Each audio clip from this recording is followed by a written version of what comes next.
Hello, What Culture? My name is Simon Miller, and as you've already know, you've clicked the play button, or whatever button you click the title. You click the title on the video, which means we're about to go through the latest episode of Monday Night Raw. We're going to give the good bits an up, and we're going to give the bad bits a down. But before we do that, I just want to give a shout out. I just want to say thank you to everybody who came out and said hello during the All-In/Starrcade weekend, and the people that came and joined us for a kind of live ups and downs as soon as All In was done. I thought it was awesome. I had a great time, and from the bottom of my heart, I really did. Well, I just thought it was wonderful. I thought it was a wonderful little occasion all around.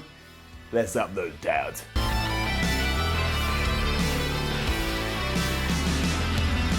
Raw kicked off with Braun Strowman and his new posse of Dolph Ziggler and Drew McIntyre come out, and even though Braun is meant to be a heel now, everybody cheered. Good work, team. Up. The highlight of all of this is when Braun asked to show the footage of what happened last week, where he did indeed turn his back on everybody and joined up with Ziggler and McIntyre. But because the video that was shown was one of these high-end, high-quality WWE videos, it looked like Braun Strowman had spent the last 7 days putting this together. Imagine Braun Strowman trying to use Premiere Pro. He would go crazy. Braun continued trying to be a bad guy, but when he said he was going to decimate Roman Reigns, everybody cheered again. So really, WWE, just see what happens. Don't push it too much, and certainly don't give him lines like, I don't care what the fans think. You did that here. Just let it play out and let it see. You could also argue that it's a bit weird Braun Strowman, this person that's meant to be the monster among men, all of a sudden needs backup. I mean, think what he's done in the past. He's flipped ambulances, but whatever. The real problem is that when Drew McIntyre and Dolph Ziggler had to talk, they were given words so scripted, I thought I was sat in some school watching a GCSE play. Down. Soon the Shield came out through the crowd, and the experiment is working because I didn't hear one jeer here at all. Before Baron Corbin, he appeared on the aisle and he's like, quick everybody, mush, mush, go down there and stop the Shield. But clearly all these guys were rubbish at their jobs because Roman Reigns, Dean Ambrose and Seth Rollins just kicked ass for a little bit. Led to the brawl between the two teams, and I guess it was fine, it was okay, but it's certainly not as good as some of the brawls WWE has done in recent memory. Really, it just kind of feels like they hotshotted this too soon, because there's no real friction between the Shield, I don't know, Braun Strowman's happy guys is what I'll call them, Braun Strowman happy guys. It only just started, and now they're having a big pull-apart brawl. Again though, at one point, Braun Strowman was held back by just one dude. Why have we forgotten about Braun's character all of a sudden just because he's a bad guy now? He's supposed to be able to whip anybody. But whatever, he'll be super dominant again soon, and eventually the constable was sick of this, so he arrested the Shield. I don't know why anybody else was arrested, but the Shield, they got arrested, they got driven away to the local police HQ. What exactly they did, I have no idea. I mean, they just turned up for a wrestling event and wanted to wrestle, but apparently that's against the law, but whatever. It was the start of a show-long story, and I like show-long stories. Getting up. Then the Bellas officially returned and beat the Riot Squad. Down. Now, I ain't trying to be a hater here, but from the overly long ring introduction to the match itself, this just felt like WWE trying too hard. And I'm taking nothing away from the Bellas here and what they've achieved, but it just felt like one big advert and like it was a little too much on the nose. There's better ways to do this, and as for the match itself, it was kind of just there. The scariest part coming when Brie Bella went to do a dive and pretty much face planted herself, but I think she's okay and that's all that matters. But it was scary. I was like, oh no. Bella's won after the Rack Attack 2.0, and the real shame is that the Riot Squad pretty much felt absolutely redundant here, and I don't know. I just ain't that excited about the Bellas coming back. Just not. Can't lie. I think they were better off doing whatever they were doing. And then we just went into backstage stereotypical Raw skits, and I don't know what to give them when they're like this. I mean, it was just so by the numbers. Baron Corbin was on the phone. He was telling Stephanie not to worry because he had the Shield arrested. Then Finn Balor came and he said, hey, I want a match with you. Baron Corbin said, okay. All right, that was it. I guess he gets it up. Then, however, Chad Gable and Bobby Roode teamed up to beat the Ascension. Why? Down. Now, if you want to make Gable and Roode a tag team, sure, do it. Why not? They ain't got anything else going on. But why couldn't we plant some seeds here and make it a story? Instead, it was just a promo before the match where Chad Gable kind of admitted to stalking Bobby Roode. Bobby Roode was like, haha, I love being stalked. Then they went out and, like I said, beat the Ascension. That was that. Chad Gable did look awesome, as he always does when he's actually allowed to perform on television. But yeah, I hope we do more with this, because at the moment, it was just like, it was so out of left field. It was like somebody had kicked me and I was looking over there, so I wasn't ready for it, but my neck still got broken. Nobody wants that. Elias gets an up though, even though I have no idea what his role is now meant to be. It seems to change every week, but this was entertaining. Here he arrived and insulted the fans by saying that Christopher Columbus would have turned his damn ship around if he had known that this town was going to be called after him. You know, they were in Columbus. I just thought that was a very good line. And then continued to diss Michigan for the duration of the segment, and everybody booed him. And that was that. After a while, Alicia Fox, Mickie James, and Alicia Fox arrived. They had a bit of banter between the two, but then we found out we were getting Natalya versus Alexa Bliss. And he just walked off. Okay. As you can imagine, James and Fox kept getting involved, but eventually Alexa Bliss locked on the armbar of all things and made Natalya tap out, and I like that. It's like a shot at Ronda Rousey, who was at ringside, getting up. There was plenty post-match shenanigans as well, as Ronda Rousey beat up Alexa Bliss for a little bit, and Alexa Bliss beat up Ronda Rousey for a little bit. Also, if you're interested, go and find the clip of Ronda Rousey hurling Alicia Fox around, how her arm stayed in the socket. I have absolutely no idea. This was fine, probably won't affect anything going forward, and was really just a reminder, hey, this person likes this person, but this person doesn't like this person, and yeah, soon we'll do something, but for now we just needed to get from A to B. We've done it. Let's move on to C. And C was indeed getting a load of stuff thrown at our faces just in case we even thought about changing the channel. It was like I was on drugs, but hey, giving it up. Began with Drew McIntyre and Dolph Ziggler going to Baron Corbin and saying, look, screw the Revival, we want a tag team title shot, and if you don't give it to us, well, we'll go take it anyway. And Baron's a bit like, well, do whatever you want, man. We'll have to see what's going to happen. And then Braun went into the constable face and said, also, I want some competition. Corbin once again stood there like the goof that he is, but then we cut to the Revival, who were given a pre-match promo, and you already know what happened. That's right. Say goodbye to the Revival. They're now officially drobbers because Drew and Dolph arrived, beat the crap out of them, and now they're going to take their title shot. That is the equivalent of Manchester United laying waste to Huddersfield before an FA Cup final, and the ref and everyone else going, yeah, that's fine, Man United. You be in the damn cup final. We don't give two shits. And that makes no sense to anyone that doesn't watch soccer, but I don't know, that's just the first analogy I came up with. This all resulted in exactly what you expect. Drew McIntyre and Dolph Ziggler beat the B team. We got new tag team championships, although, against my better judgment, getting up. This was mainly because it was entertaining, tied into the story, and thankfully, the B team didn't get jobbed out. I mean, you know, they kind of got their asses whooped. They didn't do too much, but the match, it went a good amount of time, and was all said and done, you could put your hands on and go, okay, cool, we got new tag team champions, which is always good, and Curtis Axel and Bo Dallas, you can still hold your heads up high. It also means that Dean Ambrose and Seth Rollins can now go after these tag team titles. I don't mind seeing those matches, although I am going to throw a quick down in, because throughout the entirety of this episode, if you didn't know that Seth Rollins was the IC champion, WWE had no intention of telling you, and yeah, if they're going after the tag belts, the IC championship continues to get stomped into the ground, and I'm sick of it. Hence why I just gave it a down. The power of a down. Dolph and Drew also did look very good, and that cool blue lighting they give them makes them feel like big deals, and I enjoy that. I like it when I see other people, you know, feeling like a big deal. I can then take that feeling and rub it on my own face, feel like a big deal. Simon Miller's big deal face rub coming soon.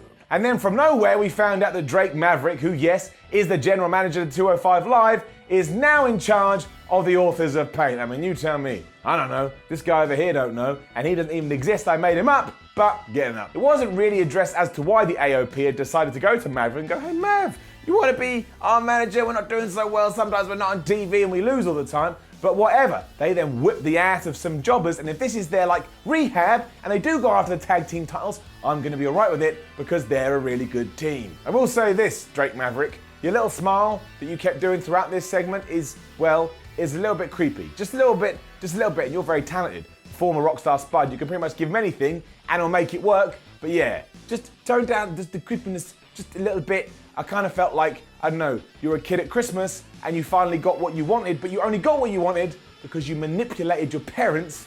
That's a dark tale. And then hilariously, we got the most unintentional funny segment of the evening. Now we're going to give it a down in terms of the counters here, so yeah, we're going to put a down on the counter, but in my head, it's getting an up because it was ridiculous. So we are indeed going to get Ronda Rousey and the Bellas going against the Riot Squad at the Australian Great Super Showdown, or whatever that Down Under pay-per-view is called. And that's cool, I don't care, whatever, great. But here, not only did Brie and Nikki tell Ronda that she was the reason they've come back to the women's division, but they also offered to train her. Now, fair play to them, they were referring to things away from the squared circle, so like management. I think they mentioned something about a clothing line. But do you think a former gold medalist, a former UFC champion, and the current Raw Women's Champion needs training or needs any help, especially with two people that have vanished for the last few years? That was utterly ludicrous. I think she's doing all right. And also, Natty Neidhart walked away from this scene because she felt sad and everyone just forgot about her. Poor Natty Neidhart getting thrown into the toilet just because the Bella twins are back. Nerd. Stupid. WWE then played up to nostalgia next, and you know what that means.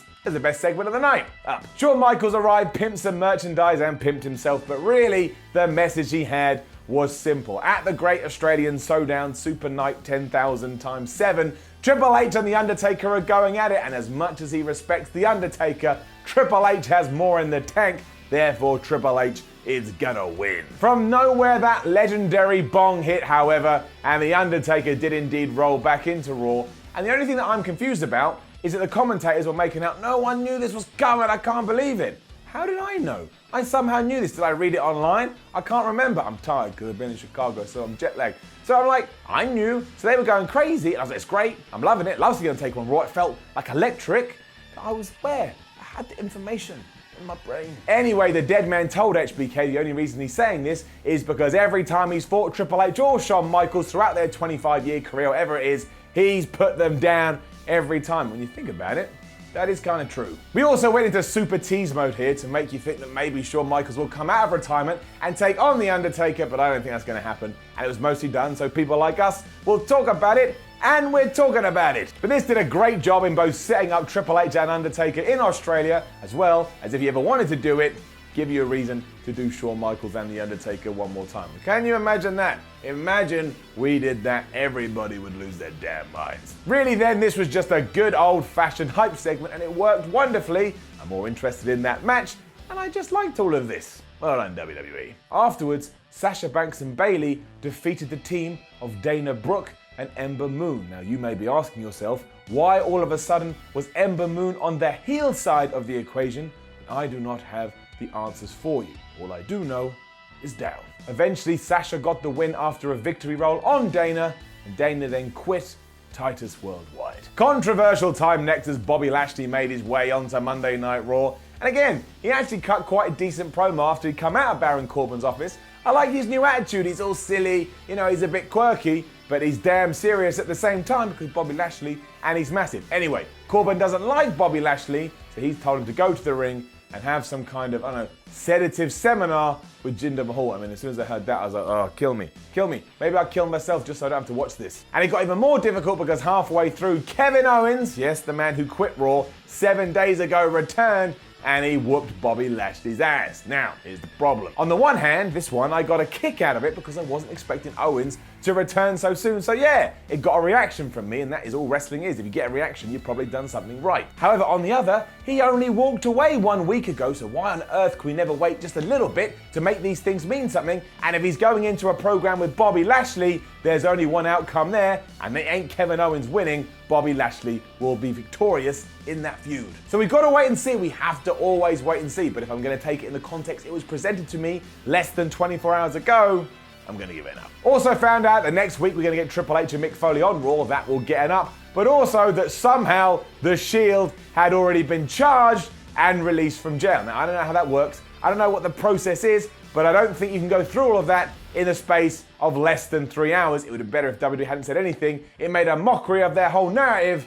Down. It then was our main event featuring Finn Balor, but instead of taking on Baron Corbin, there'd been a switcheroo and Braun Strowman was in his place because of course Raw's run by a crazy bad guy. He hates everyone and he's ruling with power he shouldn't have. But up. Finn got some offense in, but mostly this was the Strowman show and he eventually won with the power slam. They didn't run this time, just did like a normal power slam. I was like, that's not cool. Don't job out Finn Balor. And then you would know what happened. Drew McIntyre and Dolph Ziggler got in the ring, started putting the boots to people, and it was like, oh no, bad guy beatdown. So we needed a trio of heroes to arrive and save the day, and that was the Shield. Again though, the Shield came out in the police van that they'd been driven off in at the start of the show. So what happened? They got charged with assault or whatever, and then said, look, can we borrow your truck? We need to get back to our show. And the police went, yeah, sure, Roman Reigns, Dean Ambrose, Seth Rollins, you can do that. We don't need it for anything else. That was stupid. Anyway, before the Shield could do much of anything, Kevin Owens arrived again, and he started whooping their ass, and he brought half the Raw locker room with him too. Why all of a sudden the Raw locker room hates the Shield, I don't know, but hopefully, it will get explained to me next week. The episode went off air with Braun Strowman, Drew McIntyre, and Dolph Ziggler standing there all going, Well, basically the heel standing tall. And this was a really weird episode of Raw, and I watched it the whole time kind of feeling that maybe I'd injected something into my eye, and that's why everything was so nuts. It was enjoyable though. You can't say that it was enjoyable, and a lot happened. And if you go through all the tick boxes, we saw a lot of surprises, and we saw a lot of changes, and maybe WWE did that to try and make everyone forget about a little something that happened this weekend. But I don't know, I'm just speculating, but yeah, I'll give the whole episode a big thumbs up. Now, don't forget to leave a comment below and let us know what you think about all of this. Like, share, and subscribe. Then you head over to WhatCulture.com and you read yourself some articles, and you follow WhatCulture on that there Twitter at WhatCulture WWE. My name is Simon from WhatCulture. Thank you for watching. I will admit I'm very tired today, not complaining, just letting you know in case I said anything stupid. And once more, a big thanks and loads of love for all the wonderful things that happened in Chicago. I had a great time. Hopefully you had a great time. But anyway, I'll see you in 24 hours or so when we up those SmackDown downs. Why do they do it to me? I guess we could say up the SmackDowns, but that just sounds sexual. I don't want to up any SmackDowns. That's going to hurt. Mostly hurt me. See you soon.